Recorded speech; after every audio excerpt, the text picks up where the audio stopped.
naghahanap ka ng murang isda, dito guys. Ayan.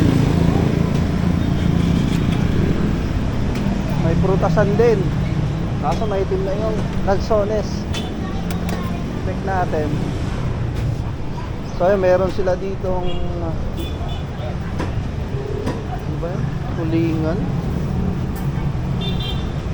Tapos kabila tilapia, bumbok, pusit 100.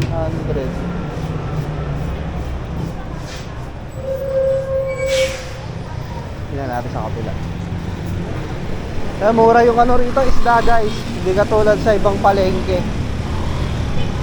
Kaya yung iba dinadayo dito, lalo na pag umaga, madaling araw. Ito, isa sa pinakamura.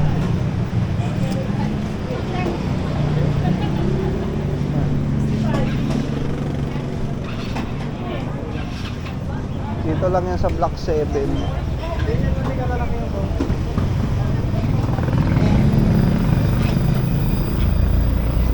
Bangus, burot, tambahol. Maliliit nga yung tilapia nila. Hipo, no? 80, 380, 1 kilo. Pusit 1.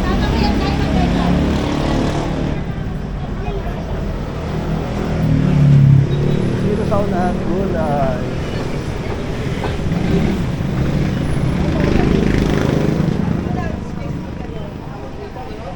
Baboy, saka baka, gulay.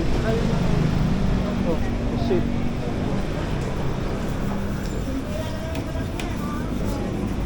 $160 yung kilo, tilapia $125. Tapos meron din sila dito ang tumpok, 100. Perfect.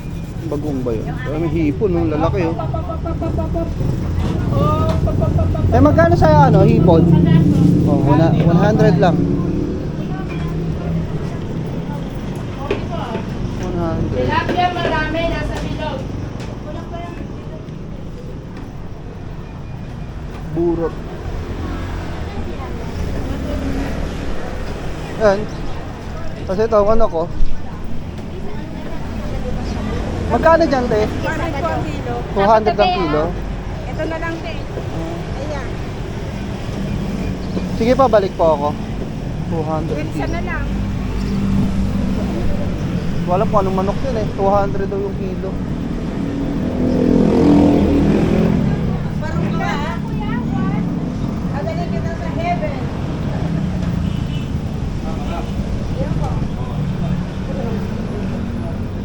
400 sa kabila 380. Si ate.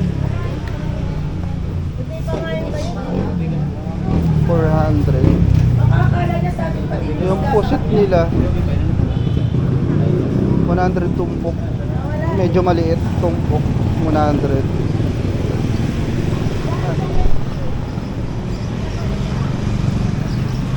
Bake shop Block 7.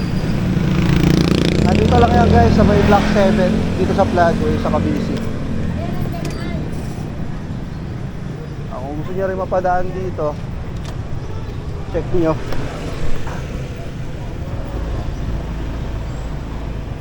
Madalas naman dyan pag ano, mura dyan yung mga isda, lalo na yung tilapia. Maliliit yung tilapia nila ngayon. So comment lang dyan yung mga parokyano ng mga mangingisda dyan sa Block 7. Shoutout sa inyo lahat. Shoutout din kay ano, Master Migure.